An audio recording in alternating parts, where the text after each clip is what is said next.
सेवाराम और मोइनुल उन लाखों लोगों में से थे उनको शहर छोड़कर गांव जाना पड़ा था लॉकडाउन के चलते। लॉकडाउन के स्टार्ट होने के बाद ही सेवाराम के कॉन्ट्रैक्टर ने अपने मोबाइल फ़ोन को स्विच ऑफ कर दिया था और उनके साथियों को उनकी दिहाड़ी भी नहीं दी थी। मोइनुल एक गारमेंट वर्कर थे दिल्ली में। उन्होंने और उनके साथियों ने पहले 3 दिन तक तो अपने पैसे इकट्ठा करके वो खाना का इंतज़ाम कर लेते थे, पर 3 दिन बाद उनके पैसे ख़त्म हो गए थे। फिर इसी के लिए वो दिल्ली सरकार द्वारा राशन डिस्ट्रीब्यूशन सेंटर्स के पास गए, पर उनको ये बताया गया कि ये राशन बस दिल्ली के रेसिडेंट्स के लिए ही है। और ऐसी स्थिति सेवाराम और मोइनुल की अकेली की नहीं है। एक सर्वे के हिसाब से लॉकडाउन के 1 हफ्ते बाद करीब 50% माइग्रेंट वर्कर्स के पास बस 1 दिन का ही राशन बचा है। IMF ने यह प्रिडिक्ट किया है कि इंडिया की GDP ग्रोथ रेट 5.8% से 1.9% तक गिर जाएगी कोरोना वायरस के चलते, जिसकी वजह से GDP लॉस होगा इंडिया को करीब $100 बिलियन का, यानी कि 4,500 बिलियन इंडियन रुपीस। एक नंबर जो इतना बड़ा है हमारे लिए प्रोसेस करना भी उसको डिफिकल्ट हो जाता है। और ये 1.9% की भी प्रिडिक्शन कई एक्सपर्ट के हिसाब से ज़्यादा ऑप्टिमिस्टिक है। अगर हम इंडिया की वर्किंग एज पॉपुलेशन पर नज़र डालेंगे तो ये पिक्चर और भी ख़राब हो जाती है। वर्किंग एज पॉपुलेशन किसी भी कंट्री की होती है total population between 15 and 64 years old. The Print ने जो एनालिसिस करी थी Centre for Monitoring Indian Economy के डेटा को यूज करके, उसके हिसाब से फरवरी तक करीब 40 crore Indian working age population के पास जॉब थी। अप्रैल में ये नंबर गिरकर हो गया था 28 करोड़, यानी कि 2 हफ्तों के अंदर करीब 12 करोड़ लोगों की जॉब चली गई थी कोरोना वायरस के चलते।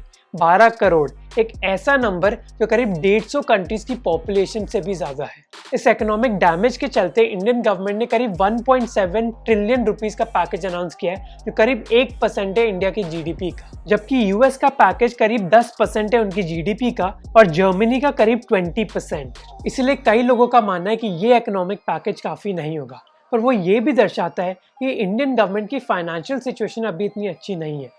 कोरोना वायरस के पहले भी इंडियन गवर्नमेंट अपने टैक्स टारगेट्स मिस करने जा रही थी, इसलिए कई एक्सपर्ट्स ने डिफरेंट सजेशंस दिए कि इंडियन गवर्नमेंट क्या कर सकती है, जैसे कि वो मनी प्रिंट कर सकती है या फिर फॉरेन या फिर डोमेस्टिक मार्केट से पैसे बोरो कर सकती है। पर इनके अलावा इंडियन गवर्नमेंट के पास एक और ऑप्शन है, एक ऐसा ऑप्शन जिसकी ज़्यादा चर्चा नहीं हुई है इंडिया में, पर दूसरे देशों में इसकी बहुत चर्चा हुई है और कई देशों में तो इसको इम्प्लीमेंट भी किया गया है।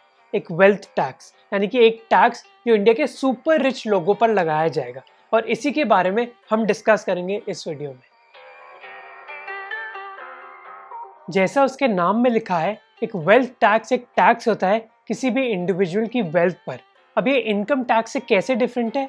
इनकम और वेल्थ कई बार इंटरचेंजेबली यूज करते हैं, पर इन दोनों चीज़ों का अलग मतलब होता है। इनकम होती है जो आप हर साल अर्न करते हैं, फॉर एग्जाम्पल सैलरी पेमेंट से, जबकि वेल्थ होती है जो टोटल वैल्यू होती है आपके एसेट्स की। इसमें आपकी प्रॉपर्टी, कार्स, ज्वेलरी और इनकम शामिल होती है।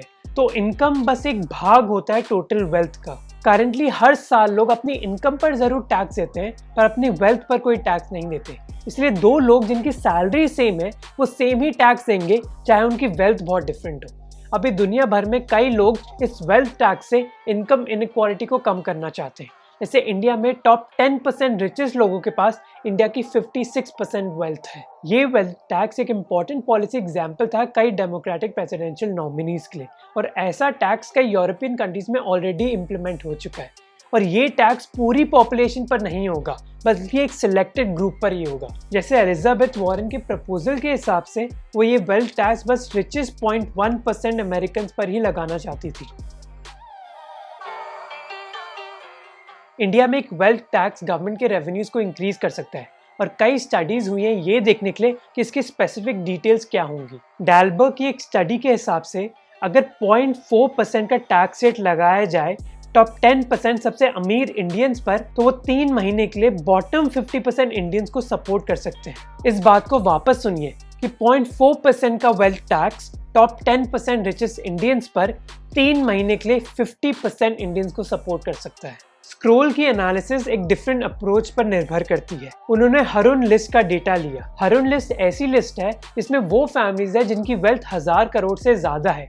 आज की तारीख में इंडिया में ऐसी 953 फैमिलीज हैं।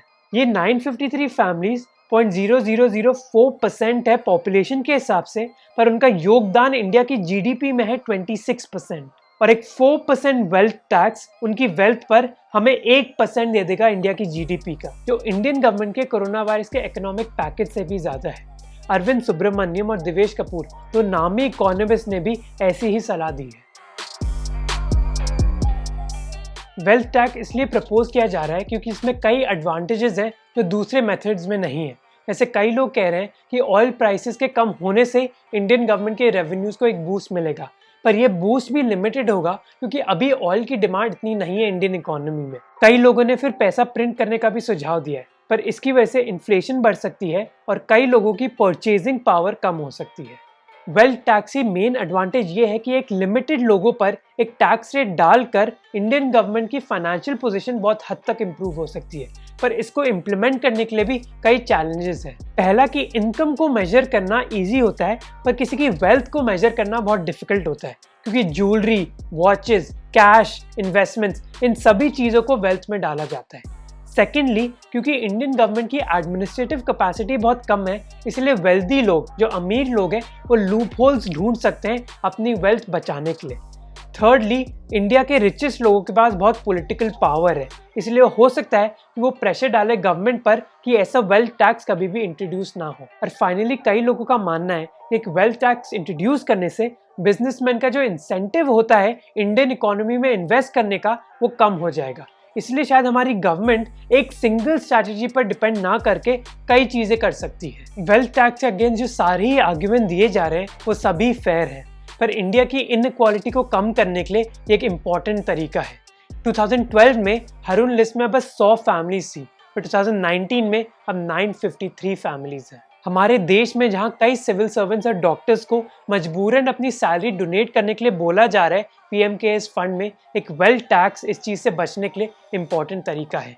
रघुराम राजन, अमर्त्य सेन और अरविंद सुब्रमण्यम ने अपने एक रीसेंट आर्टिकल में ये बोला था कि करोड़ों लोग इंडिया में भुखमरी से गुजर सकते हैं। सेवाराम और मोइनुल बस 2 लोग हैं इन करोड़ों लोगों में जिनकी इनकम कोरोना वायरस लॉकडाउन की वजह से बिल्कुल जीरो हो गई है, जिसकी वजह से वो और उनके परिवार एक डेस्परेट सिचुएशन में पहुंच गए हैं। और इनकी सिचुएशन सुधारने के लिए वेल्थ टैक्स एक आंसर हो सकता है, पर उसके लिए हमारी गवर्नमेंट को पॉलिटिकल विल दिखाना होगा।